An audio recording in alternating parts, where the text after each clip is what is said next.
Hey guys, Dr. Justin Marcagiani here. Really excited. We got a guest back on the show. High demand, Dr. Bernd Friedlander. Bernd's a great guy, known him for many years. He is a fountain of knowledge on many different health topics. We're going to dive in. Let's see what we hit. I know we're going to be coming out of the gate talking about collagen, reducing inflammation, sunlight, 5G, epigenetics. We'll dive in and see where the conversation goes. Dr. Bernd, how we doing, man? What's cooking? How are you, Justin? I'm doing Doing great. well. Feel wonderful. Yes. Good. Excellent. So let's start off. We were talking kind of pre-show. Let's kind of take that here. You were a chiropractor for the 1984, I think, was it the Summer or Winter Olympics? It's the Summer Olympics, So that was LA, right? 84 in LA. Yeah. As a matter of fact, I got selected for the 1980 Olympics, but there was a boycott in Russia, so we never went there. Wow. So what we did is we took over from 80 and training the athletes from 78 to 80 while I was going through chiropractic school. And I also had a degree in physical therapy and exercise physiologies and a strong nutritional background. So that helped me with, working with athletes. And I myself played professional soccer. I ran track in college. I swam in college. So I did a lot of sports. So I was into the sports arena quite a bit. And having 8 years of physical therapy training from 72 to 78, that seemed to have helped me the most, in preparing myself for training and rehab and nutrition and getting into chiropractic work. All of that helped. And Yeah, we were so in chatting 19, earlier. So you had to have had a connection to get picked to be the doctor of the 1980 and 84 Olympic Games. So how did that happen? oh boy, it's karma. What happened Yeah, was let's I hear was it. finishing up my degree in Glendale, getting my LACC chiropractic license, Sure. and I didn't like. I wanted to be closer to the ocean, to the beach, because I grew up there, and I moved down to Santa Monica and had bought a house down there, and I was going to UCLA and working out every day, and then I developed relationships with coaches and athletes there.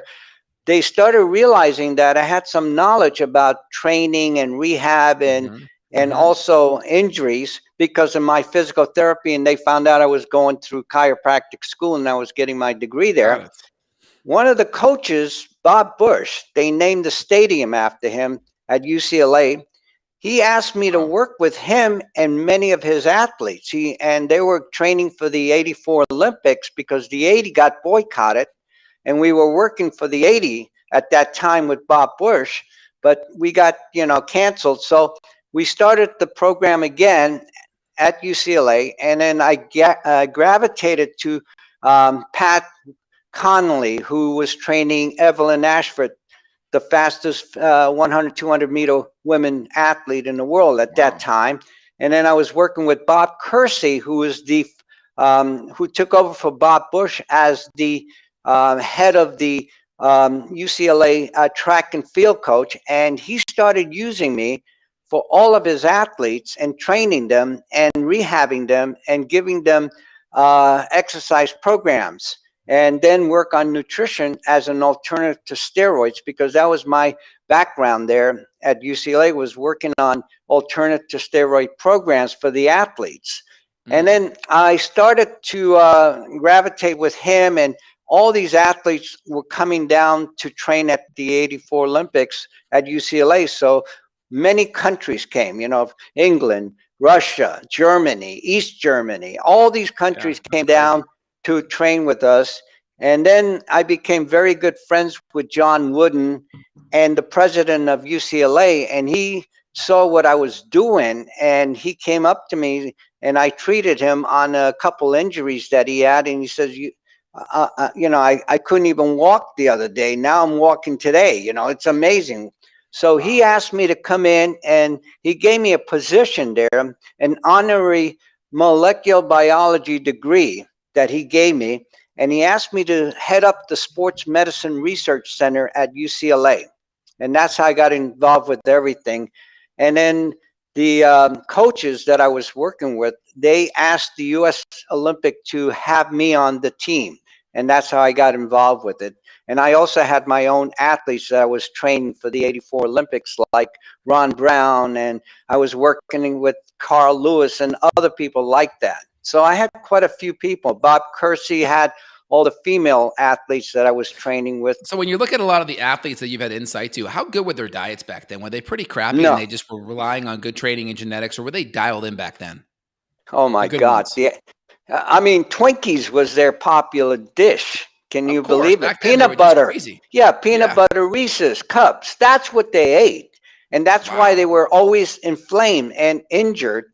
And then when I worked in '85, '86 with the Raiders and Rams and Lakers, their diet was mostly pasta and bread and Yeah, I carbs. mean, you're exercising so much, so from a caloric standpoint, insulin wise, you're going to be able to burn that off. But your fatty acid profile is so inflamed, so if you get injured, it's going to be hard to heal. Plus, you don't have any connective tissue building blocks coming in, so as you get injured, the pliability of that tissue is going to be just you get less pliable tissue, less ability to absorb force over time with injuries. It's crazy. Ab- Absolutely. So what we did was we worked on nutrition with them, protein, eggs, Mm. fish, meat, and cut down the carbs like pasta and breads and less rice and potatoes. So we increased almost like a carnivore diet with these people.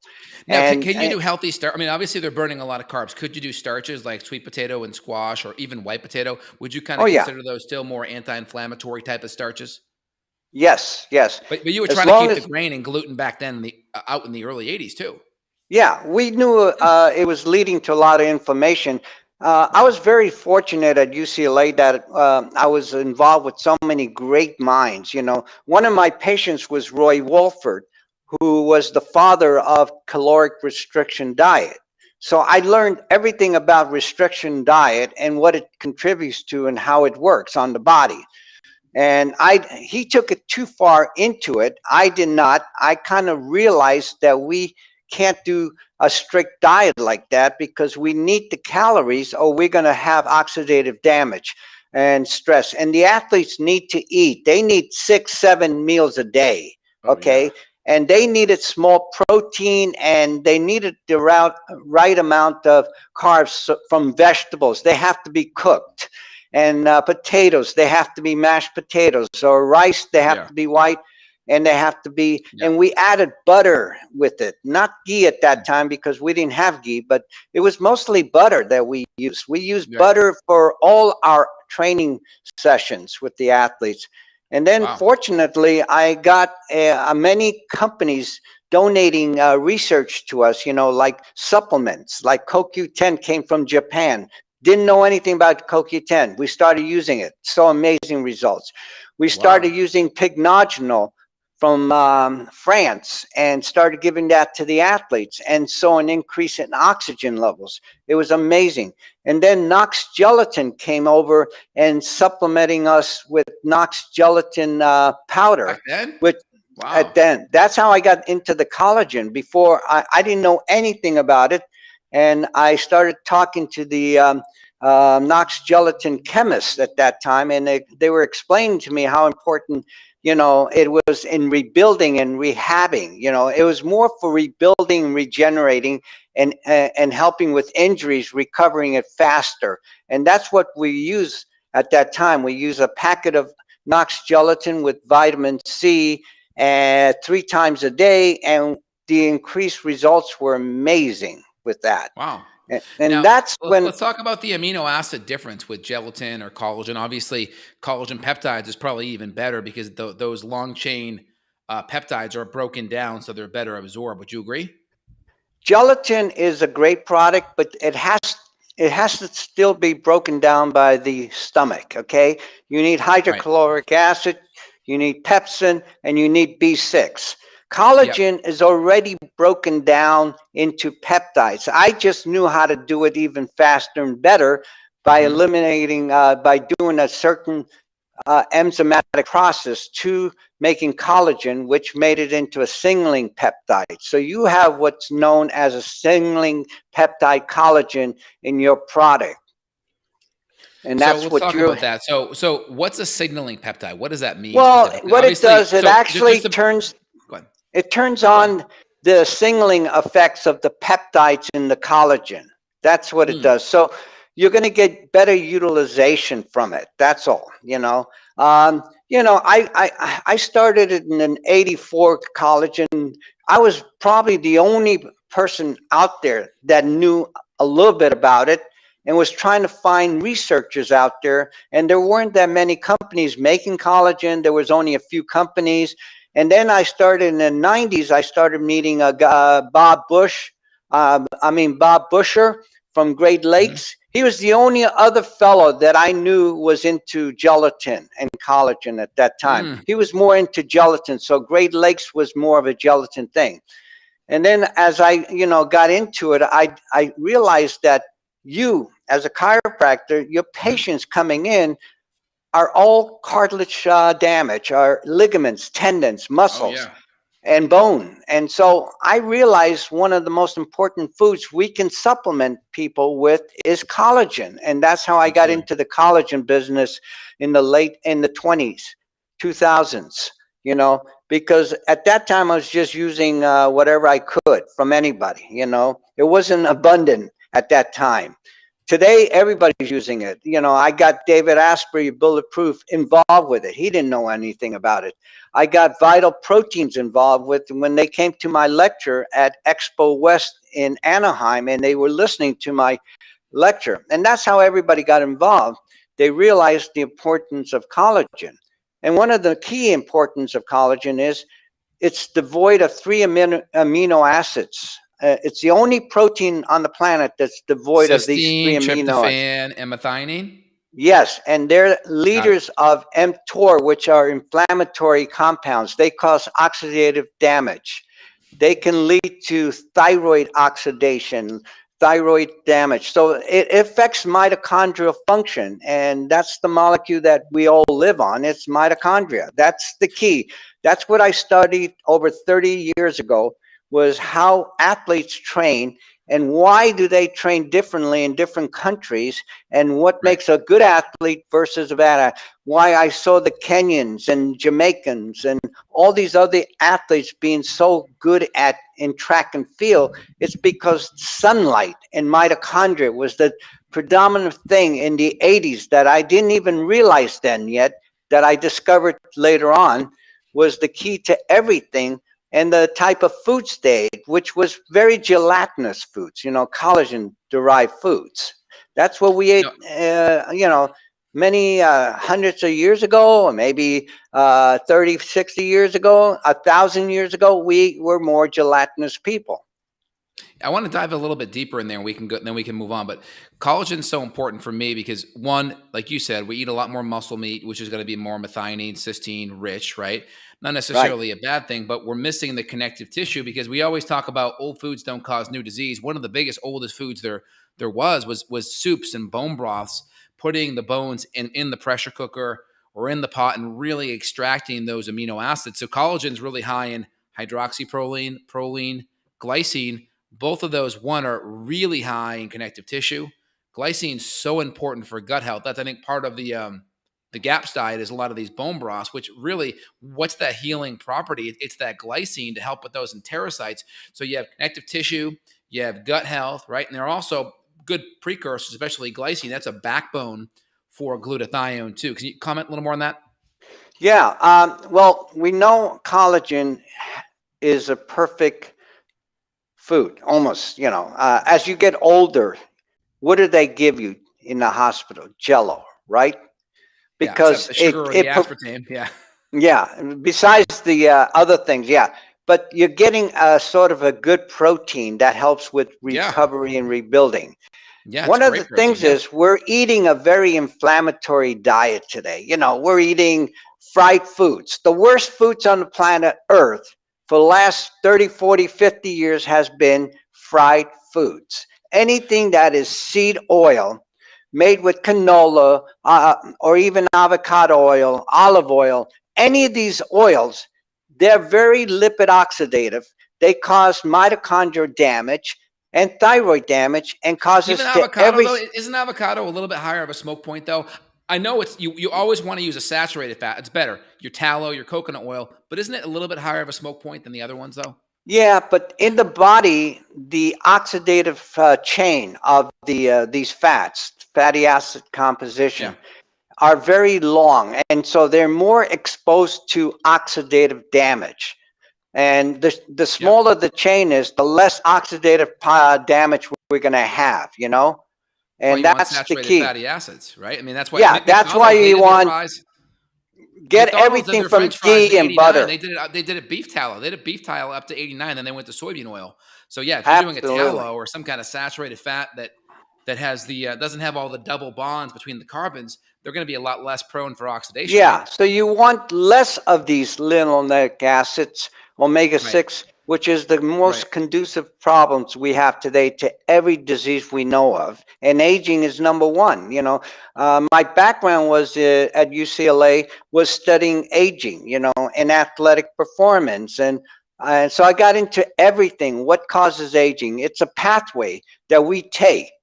If we take the right pathway, and don't make the wrong turns, we live longer, and also we survive longer, and we feel better and healthier. If we take the wrong pathways and eat fried foods and starches and carbs and, you know, in and out burgers, everything out there is conducive to medical uh, medication. That's what they want. They want the medications, you know, and the So more you essentially, if get, we the choose more. good fat, so if we choose good fatty acids, ideally we want to be choosing more saturated fats, probably more animal fats or coconut. Exactly. And if we choose probably on the more dressing side, avocado oil, maybe a dressing, olive oil, maybe more of a dressing. And then obviously you probably like cooking with ghee over butter just because it has that lactose and casein kind of more pulled out, right? Would you agree? I love ghee. Ghee's my predominant butter that I use right now for everything. It has a higher point.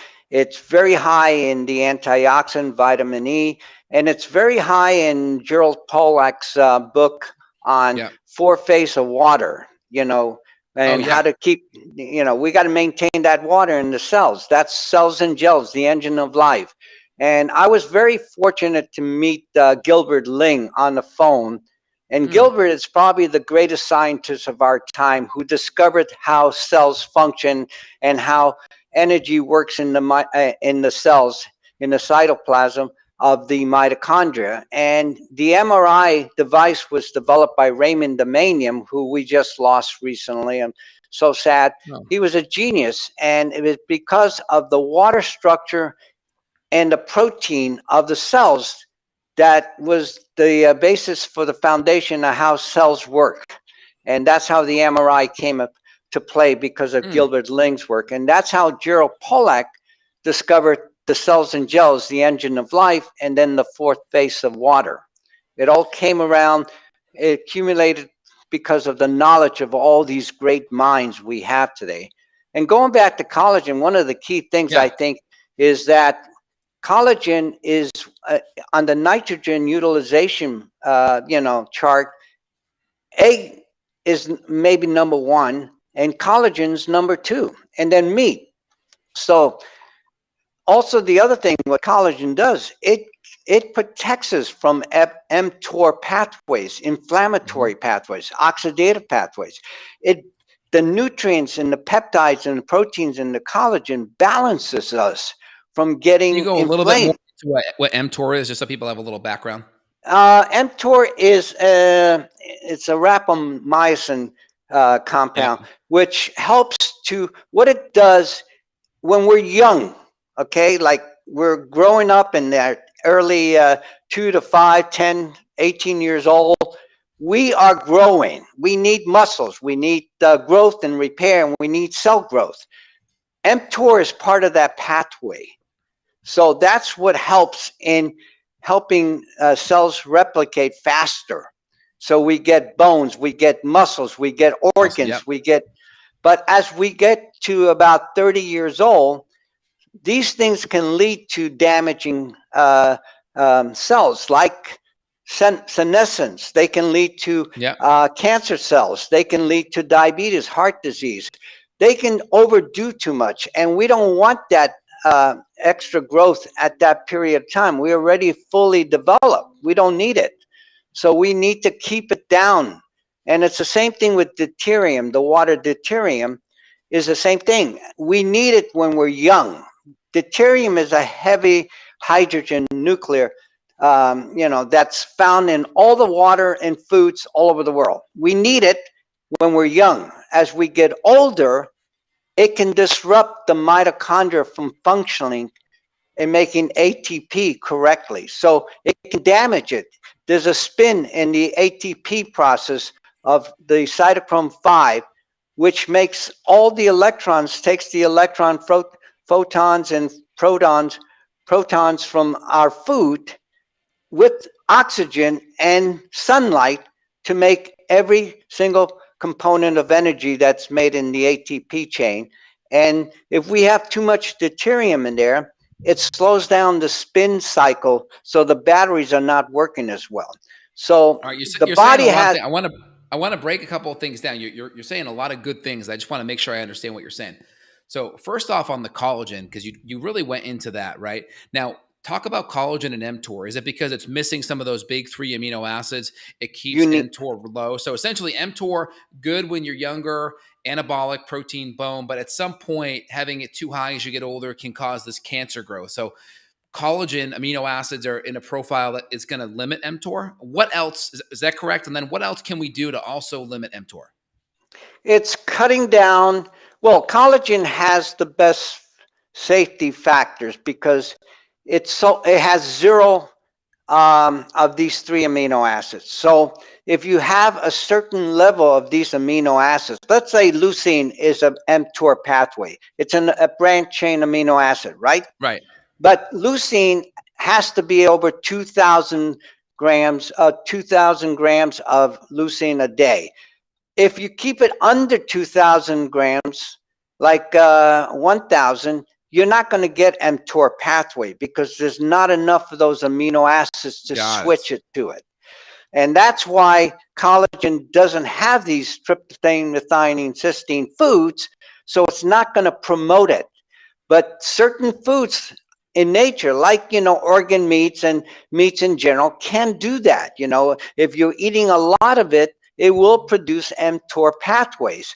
And this research, the only known true research today is that was extension of lifespan by 40% was by the reduction of mTOR, by lowering methionine and tryptophan, especially methionine in the diet.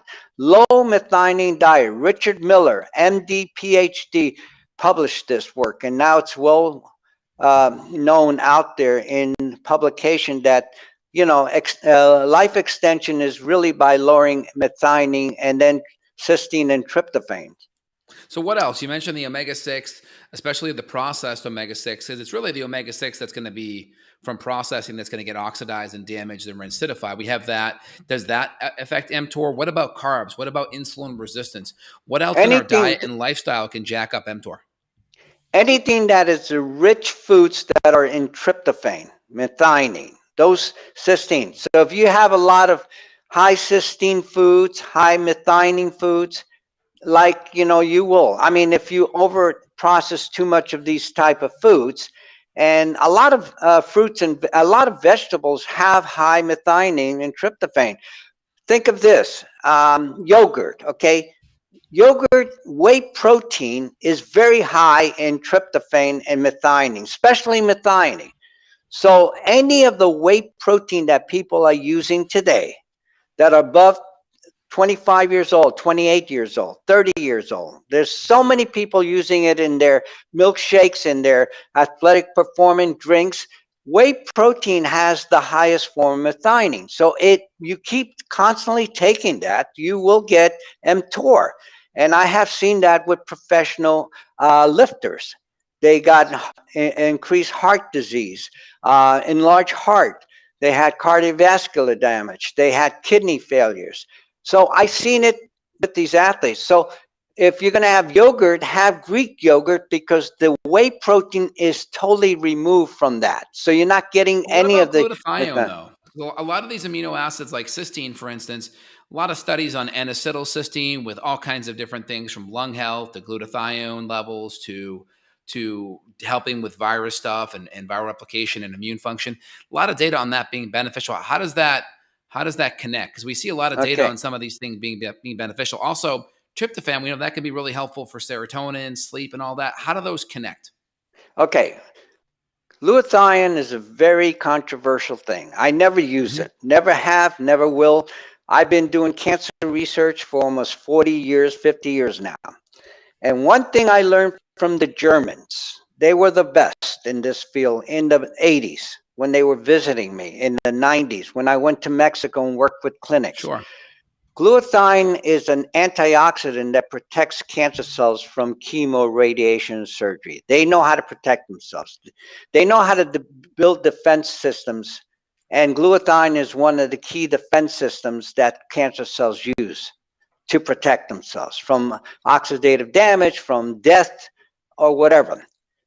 There's another thing that we need to know. It's oxidation reduction. Okay? Oxidation is how everything is electron flow into the chamber to make energy.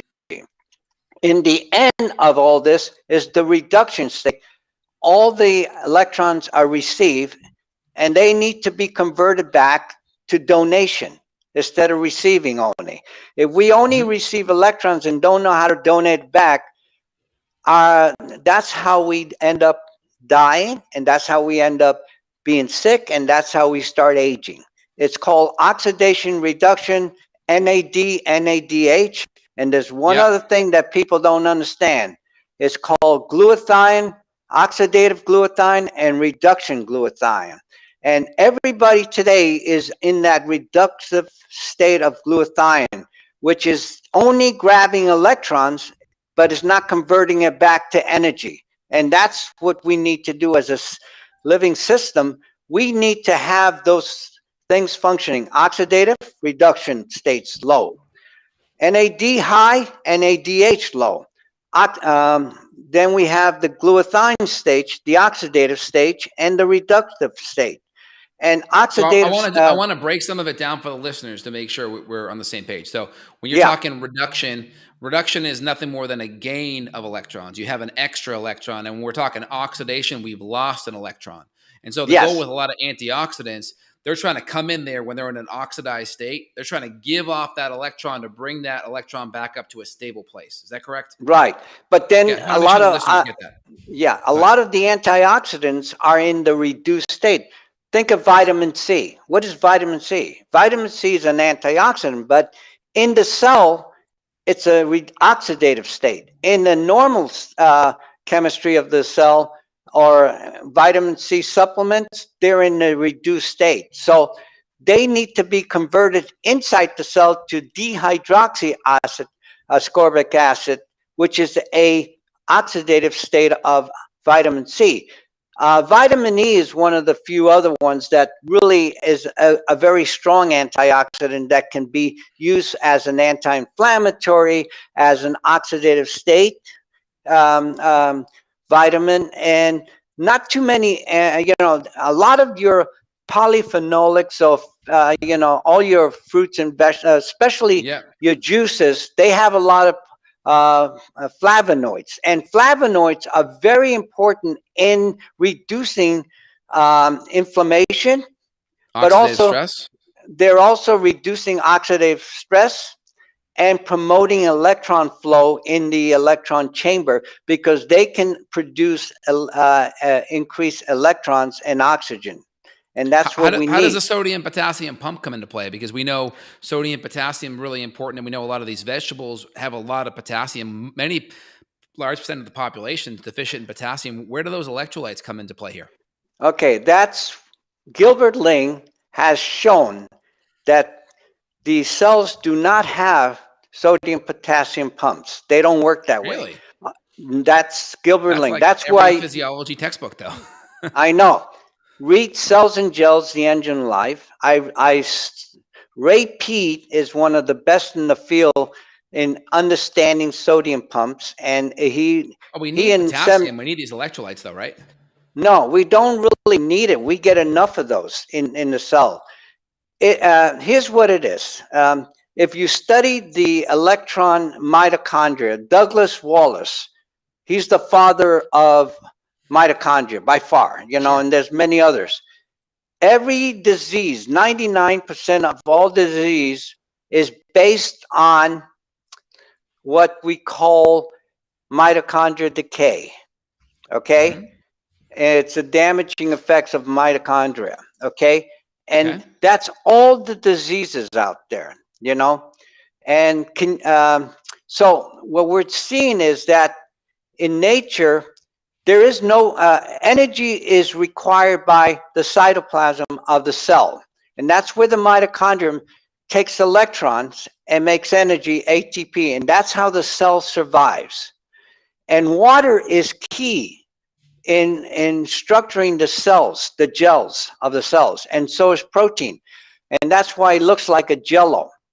And having that's the key to everything out there. And so if you read the book Cells and Gels, you read Gilbert Ling's work, do you know Thomas Cohen, the MD? Yeah. He is very controversial because he was against the vaccine and all that and the He virus. was up in San Francisco, right? He was in San Francisco and he's in New York now. Oh, And he's in New he York has, now. Yeah. Yep. yeah, he's doing consultation and he's 100% right about the cells and gels of how the cells exist today. They don't have any sodium, potassium. You need sodium and you need potassium as an electrolyte for nerve function, for electricity to occur in the body because we're a DC current. We're not an AC, we're a DC current. That's Robert Becker's book on Yep. body Body electric. electric. Yep. And I had a chance to work with him and when I was at UCLA. And the guy was a brilliant scientist. And that we're all a DC electrical system. Everything works on that. And it's all on low frequencies and low hertz, and everything is low Gauss. We're a very extreme low Gauss human being. And when we're under a lot of high Gauss, we get damage. And so if you have a chance, read Cells and Gels by Gerald Pollack. Read Gilbert Link's book, Ray Peat. He's got millions of articles on the sodium pump. And then Thomas Cohen's work and Jack Kruse on who's a neurosurgeon on biohacking the mitochondria with sunlight. They all know about the cells now. They understand, and that's how they know how to work with the cells and fix it again. And that's what I'm doing today is understanding chemistry and how it started 303 billion years ago, how it all came Okay. into So, play. all right. So we put a lot of things out here, but in regards to it, like the average person listening, they're like, okay, like, what am I going to do? What's the action item? So give them one or two things that they can do to help improve the cells and gels, the mitochondria. I mean, outside of, we already talked about a couple of things with processed food. We already talked about sunlight, collagen, having the mTOR, the omega-6. What else can be done kind of low hanging fruit wise? I think going back to how we were created, okay, and who we are, okay, and what chemistry of life created us. 600 million years ago, sunlight was starting to develop. I'm just going back to a little history so you understand who we are. Sure. The sunlight was developing and was maturing, and chlorophyll was present 600 million years ago, but it was needed by plants. And then 500 million years ago, the sun developed even stronger, and Hmm. UV light, A, B, and C, was Sure. the foundation of the sunlight. That's the strength of the sunlight. And it was maturing 500 million years ago. And guess what? Hmm. That's what helped to create the hemoglobin, which was the iron part of the blood. Not the magnesium is part of the plant. But then the mitochondria was developing because at that period of time, the UV came through the ozone layer and tripled the amount of oxygen in the atmosphere. And that's what created life, all of us. So that's what helped with us was the sunlight. And the sunlight in the mitochondria was perfect. The oxygen levels was perfect. Thermodynamic temperatures of the ocean and the land was perfect. And that's why things started developing, humans and everything. So going back today, we live in an indoor world, okay? All the food we can eat today, it doesn't make a difference because what we need is the function of the mitochondria, and that is stimulated by the whole spectrum of the sun, not just a portion of the spectrum. The ATP cycles, the cell electron transports, C1, C2, C3, C4, and C5 requires photosynthesis to occur in order to make energy in the food. So we need to be exposed in the sun more in the early in the morning, so we get our circadian going, our pineal gland, and our thyroid going. That's how we get it stimulated. Then at lunchtime, we need to expose ourselves 30 to 60 minutes with no shirt to get vitamin D. And you need cholesterol to make vitamin D. So you cannot deprive yourself of the cholesterol foods. That's how you're going to get sick. And then again, you need the reduction of blue light at night. So you need to escape blue light. And that's where you try to get some sunlight in the evening because of a different spectrum of light. So we're exposed to blue light damage, artificial lighting, and it was all discovered by a guy named Tesla when he developed the AC current. Remember that? And what did they operate in the 1800s? Kerosene in the street. So we were using artificial lighting then. And that's what started the decay of the human population since then. And then the other thing is realize we need good food. We need to get good water, not fluoride. Fluoride is a damaging effect in water. We need to get non-fluoridated water. We need to eat a higher amount of protein and less starches and carbs and not some. We don't. Vegetables are good, but they're not because they can cause a lot of oxalates and oxidative damage to the thyroid. Anti-nutrients in there. Yeah. There's a lot of estrogenic foods in nature. So and can you get enough protein from animal products? Can you be a vegan vegetarian in your mind and be healthy and get your protein from animal products strictly? You have to be from animal products only. That's how we do. And why though? Why? Well, did I lose you? No, I'm here. You're going. All right. Well, you're kind of getting your stuff here. I'll kind of riff on it a little bit. I mean, the reason why I think Dr. Bernd may be a big fan of animal protein, I think I am as well, obviously, is going to be just the amino acid profile. You're going to get all your top 8 or 9 essential amino acids with a lot of vegetarian proteins. You got to combine them. And when you combine them, usually you're missing either a methionine or a lysine or a protein. You got to combine them. The problem is when you combine them, you get a lot of extra carbohydrates. When you typically combine animal or vegetarian proteins, rice, beans, whatever, quinoa, usually it's about a 60 to 70% starch to your 15 or 20 grams of protein. So you end up getting a lot of carbohydrate.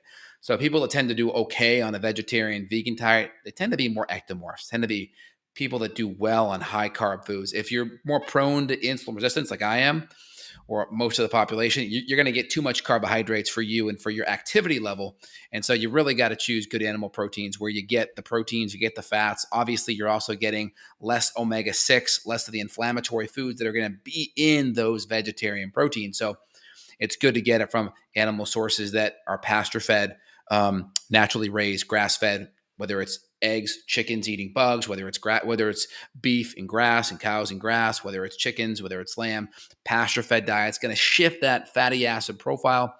And that fatty acid is more in a natural state. It's going to be more anti-inflammatory, nutrient dense, and you're going to get a lot more nutrition in the animal product. So we lost Dr. Bernd here, so I'm going to just keep on riffing unless he can jump back on here and just try to provide a lot of value for y'all. And if you want to kind of come in here in the chat, guys, and just put some questions in, I'll feel free and rip off some of that. So just summarize, collagen, really helpful, really good building blocks, connective tissue for your joints, ligaments, tendons. You're not going to get that animal protein. So love collagen. Again, I worked Dr. Bernd to kind of formulate my own collagen that has the peptide form. We'll put links down below where you guys can get it. The problem with a lot of collagen on the market, they're made with sulfuric acid. So when you blend it in coffees and teas, you taste it. It's got this really not so good aftertaste. And so when you use proteolytic enzymes, it's going to blend better. It's not going to have the aftertaste. And then you get these signaling proteins in there, which are really important. So if you have joint issues, especially as you get older and you start to see your gaps in your x-ray start to drop a little bit with the hip or the knee, and you start to go bone on bone, you need the connective tissue building blocks to build back up that joint space. Very important. If you don't bring the raw material in, you're gonna have a problem. Next big thing is you need the omega, good quality fatty acids, more from animal. If you're going to do more of the vegetable, make sure it's keeping on the low temperature side. Very important. I'm a big fan. Dr. Bernd is more of a carb guy, but you can see him. He's a leaner kind of wiry guy, right? He's going to do really good with more carbohydrates, those kind of things. You got to adjust your carbohydrates for your body type. So if you're kind of an ectomorph, think of that as the dancer, the basketball player, leaner, taller person, then you need to adjust. You could probably handle more carbs. If you're the mesomorph, that's the in between. I'm kind of the mesomorph. I'm kind of like the linebacker, right? You can be lean, but you can also get big too. And then you have the endomorph. That's the lineman, right? That's the person that's more prone to be big and gain weight with carbohydrate. You have to figure out where you sit. And then you also have to look at your activity level. If you're walking 10, 15,000 steps a day, doing a little bit of lifting, you can always get away with more carbs. The more active you are, the less active you are, you got to adjust that. Oh, we get Dr. Bernd back on here. Let's see if I can plug him back in. All right, Bernd, we were just kind of riffing. I was riffing a little bit here on collagen and fatty acids, and Yeah, we were we actually had a talking little. about collagen. Yeah, no big deal. We're just going to roll with it. Can you go back and just talk about joint issues? Have you seen a lot of case studies, or in your experience, people with bone on bone or serious joint issues? Have you found they've been able to build that joint back up with collagen? You know what? In combination with your the work that we do and using red light, infrared light, Yep. heat lamps, I think the combination, we definitely need collagen for the Yep. recovery. I found an interesting Have you study. seen clinically, though, you can build that joint back up when it's already worn down? When you're like, hey, I may need a knee or hip replacement in a couple of years. Can you avoid that? Can you build it back? If you still have cartilage left, okay, and I think most of us do. If we use a certain, I found that if we go from 60 grams to 100 grams of collagen, there's a greater chance of recovery and rebuilding and restructuring the cells. Yes. If we get,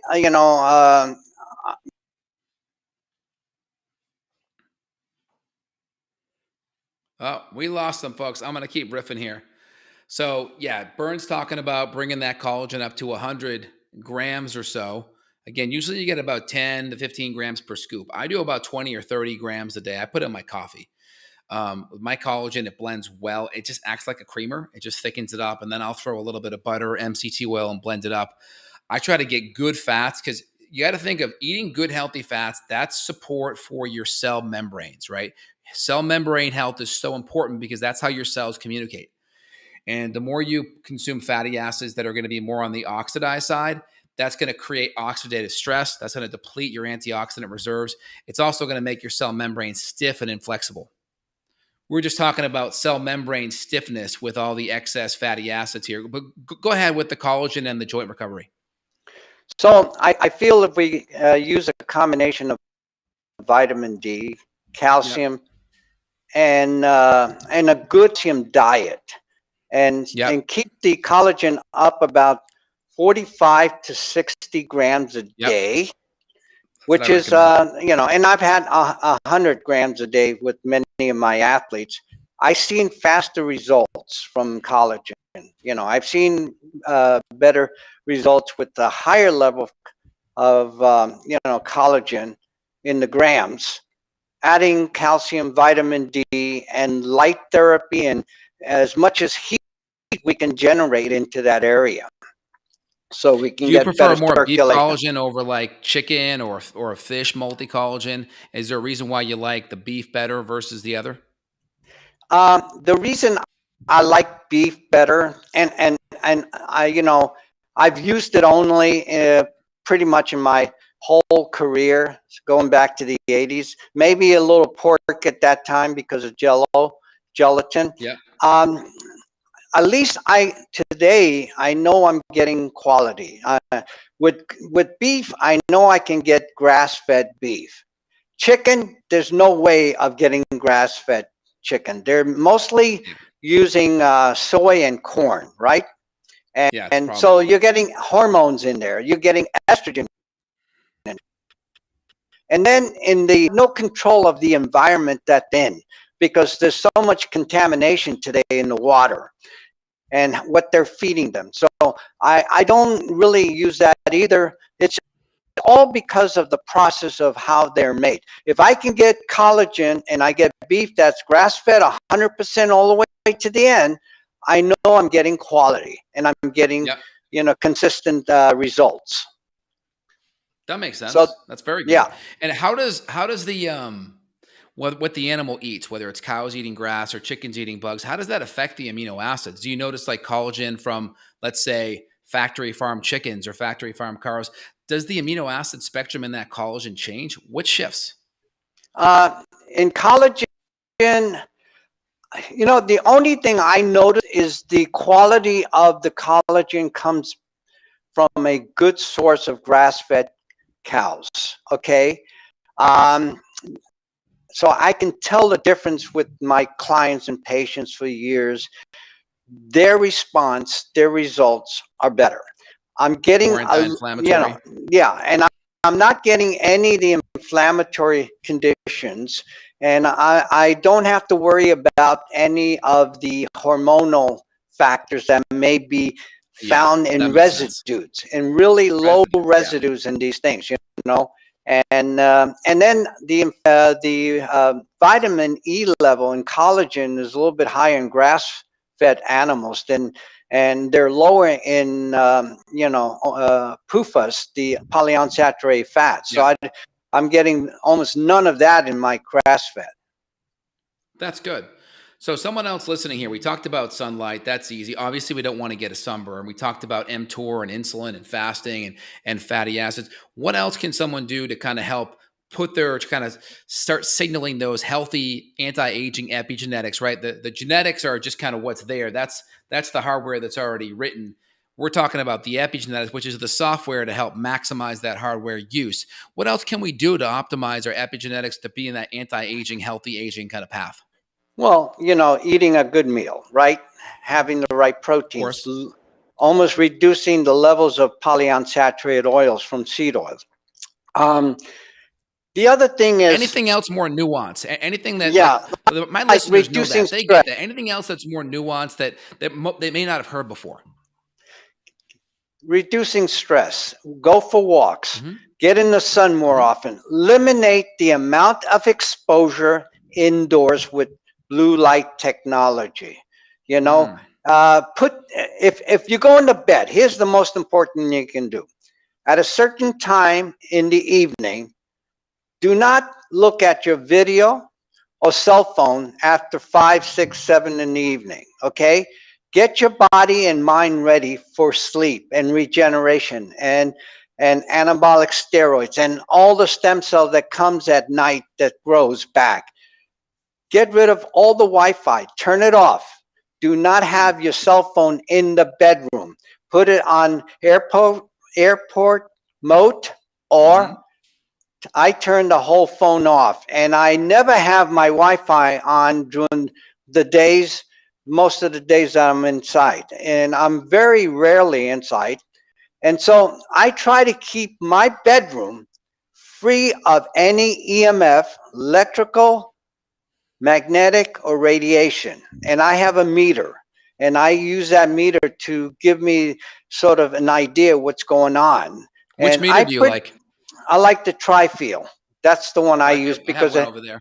yeah, and that's one I use every day for everything. You know, I go into people's home and I see what's going on, and I can say, here's your EMF levels.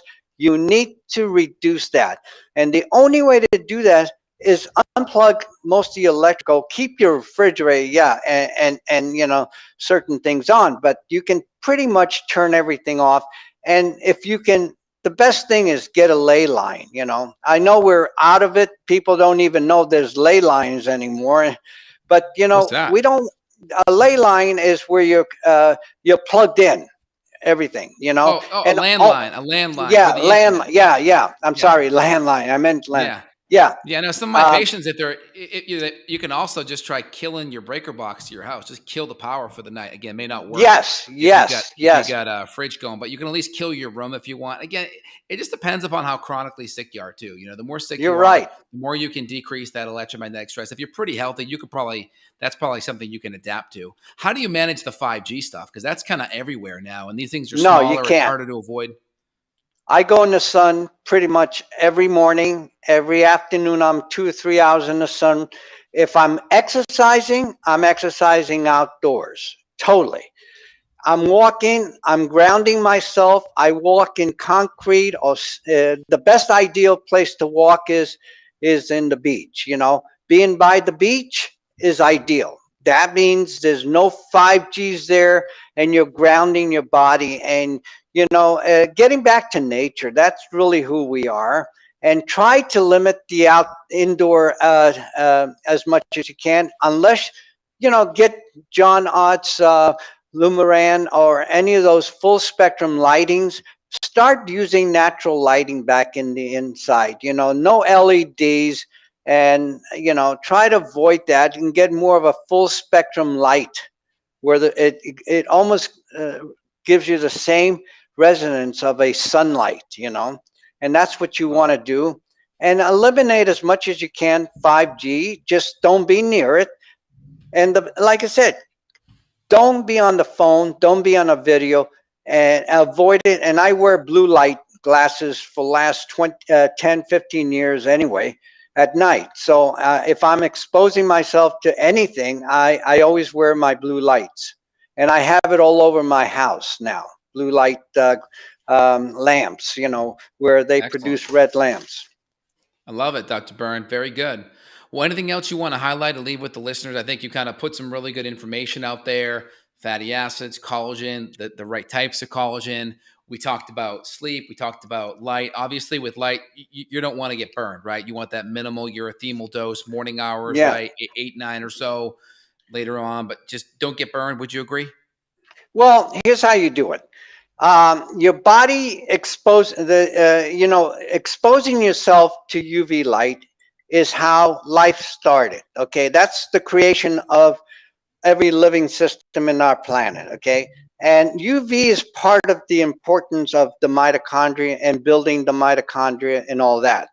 So Mhm. what we need to do is, you know, don't if you expose yourself slowly every day a little bit to sunlight, you're not going to get burned. Okay, burn only happens when you have a bad diet. If you eat a lot of polyunsaturated oils, Or an extreme number one, exposure. You haven't acclimated your skin to it. yes, I have no problems because I'm in the sun all the time. So if you go out in the sun and you expose yourself 30 minutes, 15, 20 minutes in the morning, you're protecting yourself already by doing that.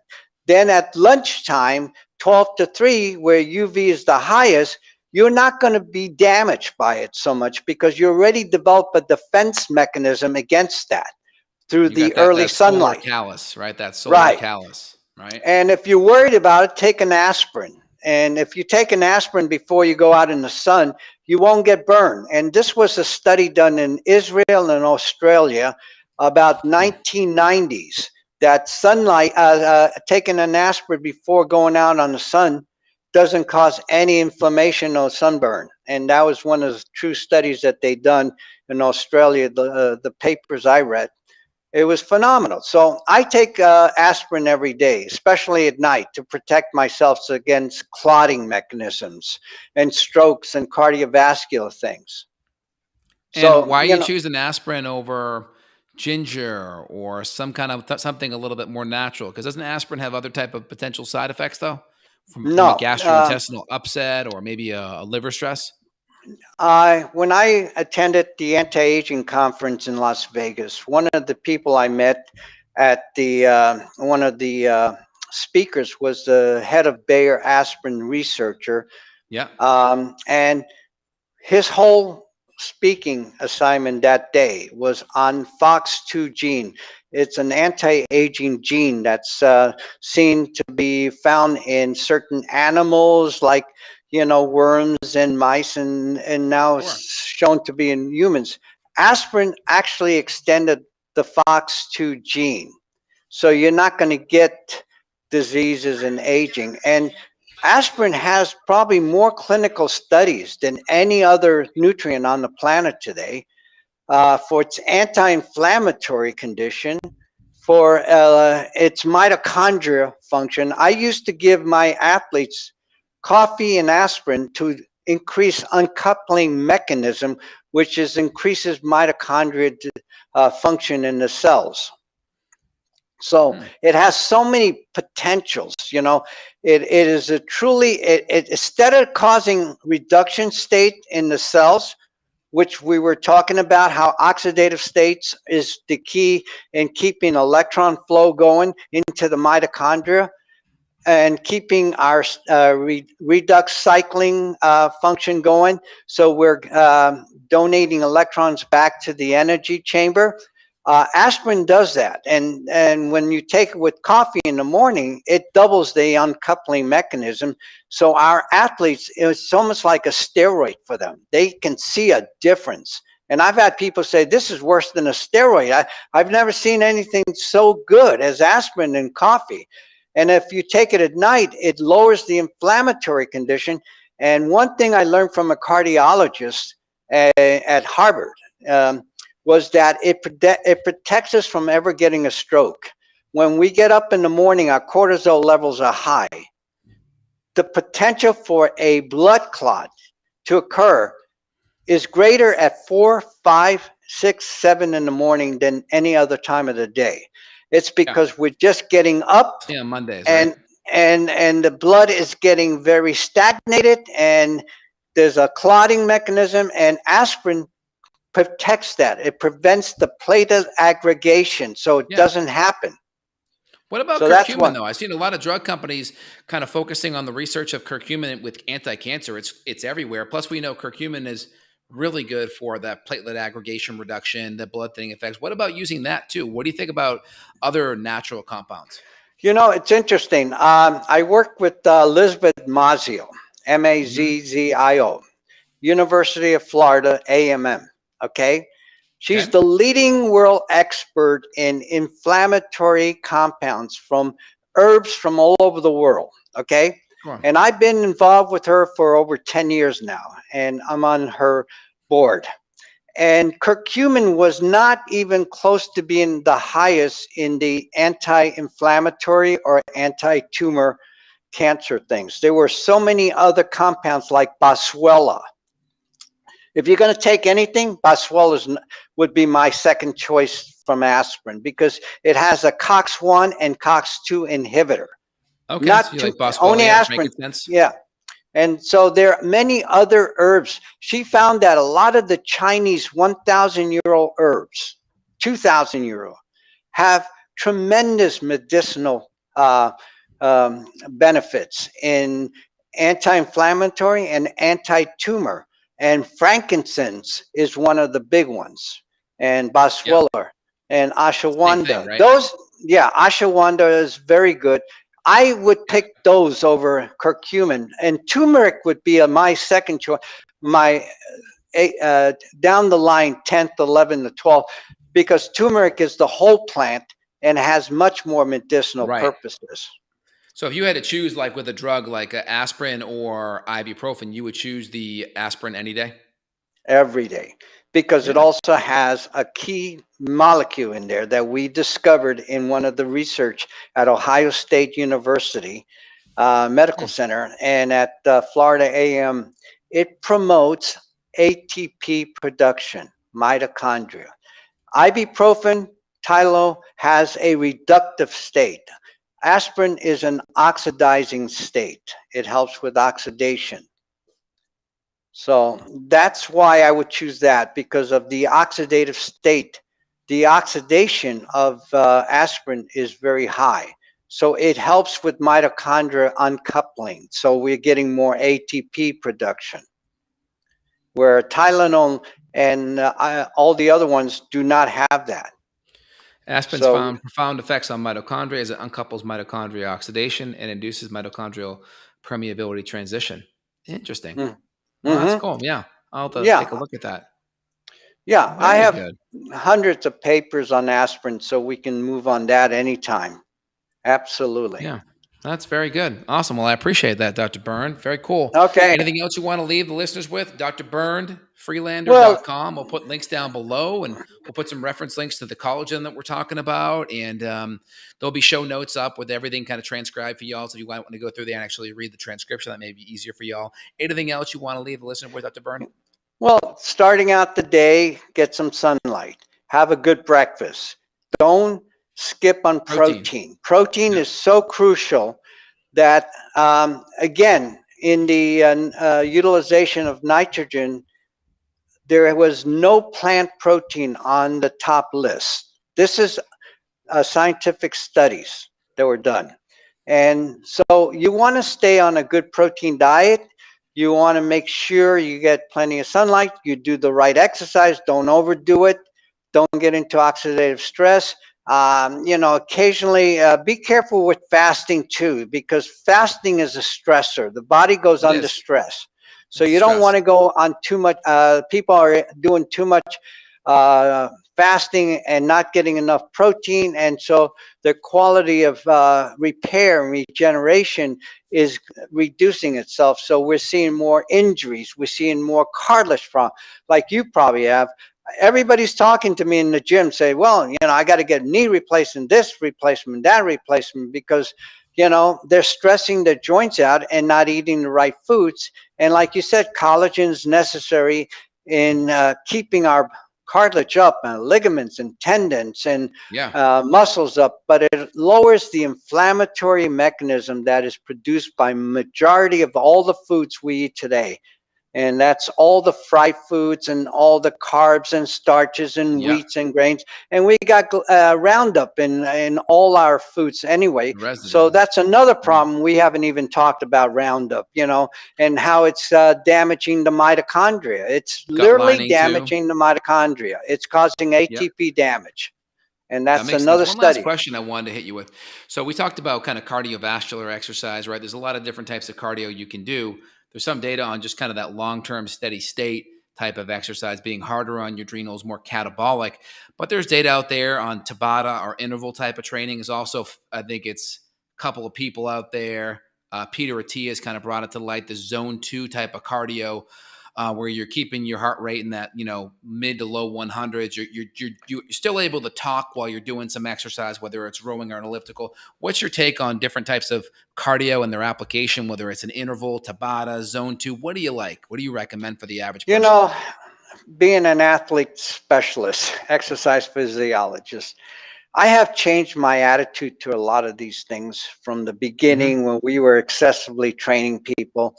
I've Yeah. learned more in the last 20 years about how to preserve the mitochondria, how not to Yep. damage it. Okay.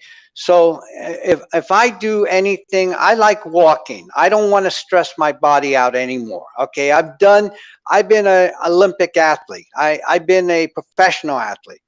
And I've seen the injuries that come with it. I'm very fortunate that I never had an injury in my young life, until about 60 when I had to replace my hip because of the excessive wear and tear of my body as an Olympic athlete, training 5 different professional teams, coaching 3 Olympic teams, 80, 84, and 88. It was too much. So Yeah. I find that it is best to do some walking and some concentric workout. What's a concentric workout? Shortening the muscle. Concentric, shortening the muscle, but on your way back down, you still Slow. want to use resistance. So you're using resistance in both directions, like slow push-up, 10-second push-ups, where you only count to 10 seconds going up, Yeah. going down, 10 seconds, holding 10 it. seconds the whole way. That's a long contraction. Woo. That was our studies in the 80s at UCLA, was concentric and short 10-second workouts. So when you're doing a curl, you take, I'm trying to show you, it's the curl is goes, you're Yep. going like the bicep and you Yeah. go I can show you down, on mine. So slow, we're short. slow, Yeah. slow. Yeah. So And you slow. So do it's a 10 10 seconds second up. lower, 10 seconds. Yep. Same thing. You get a better workout in a shorter rep than you need. You don't need that Oh, many reps. I mean, I'm a big fan of slower eccentric because the problem is it prevents you from lifting too heavy weights. And it's people Yeah. lifting too heavy with crappy form that bounce the weight or that hurt their Yeah. back in a deadlift or a squat. So when you have that slow eccentric, it's really hard to hurt yourself on the Yeah. exercise side. Also, So I was thinking about this here. You got guys like Tom Brady who are just playing forever. Is he consuming collagen? What do you think he's doing? Obviously, we got the book. He's kind of autoimmune paleo guy. What's he doing to kind of keep himself longevity wise with his joints and everything else? You have any inside I, ball game on that? well, when I was starting to work with a lot of the athletes, we were introducing hyperbaric chambers. We were introducing infrared saunas in the 80s. Yeah, Nobody knew about it. Today, most of your athletes are using, some many different forms. They're using infrared saunas. They're using yeah, infrared light therapy. They're yeah, using heat. They're using vibrational things, shock wave. yeah, A lot of them are getting PRP. They're getting yeah.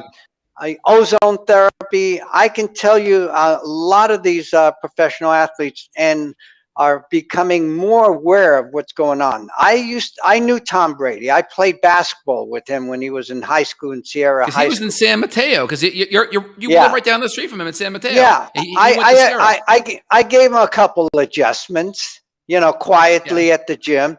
Um, yeah, I knew he was a very bright individual, and you have yeah, to be very bright. Like Howie Long was my favorite athlete overall. yeah. Okay, he's my really first really favorite athlete that I worked with at the Raiders. And at that period of time, he was very bright. He understood diet, and he understood you needed to do a lot of flexibility, like Pilates, yoga, or stretching. Jerry Rice is like that. Jerry Yeah. was very much into stretching. Tom is much more into that as well More because pliability he, work. He talks about it. yeah, he doesn't do a lot of weight training. And when Howie Long started working out with Lyle Alzado, Oh his, yeah. he started getting disc herniation and hamstring and calf damage, and that's how I met him. And I think you don't want to do too much weight training. You do just enough, but you got to do flexibility. And if you don't do that, your career is not going to be long. I You agree. need That to makes sense. elongate the body. You need to do it all right. And I think people are becoming smarter, and I think nutrition is very important. I can only tell you the athletes I work with, I cut down their carbs, I increase their proteins and fruits and etc. so that they have a better quality of health as they're working out. I love it, Dr. Byrne. Well, let's put a bookend on this. Let's bring this conversation back up. I'll have you back on in a few months and we can continue the dialogue. I appreciate it. We'll put links to find you, drburnfreelander.com. Anything else you want to leave the listeners, Doc? No, just enjoy life. Don't get into everything, stay away. Medicine really is eating right, getting sunlight, little exercise. That's the medicine. That's all you need. You don't need anything else. You can live without taking any blood pressure medication or other medications because nature was there. That's what we started. And that's what we need to get back to is live outside, eat right, and get plenty of natural lighting and enjoyment in your life. Just let food be your nature, but now your sunlight too. Dr. Bernd, I appreciate it. You're the man. Great chatting with you. We'll talk soon. You take All care. right. Thanks. Bye. Talk to you then.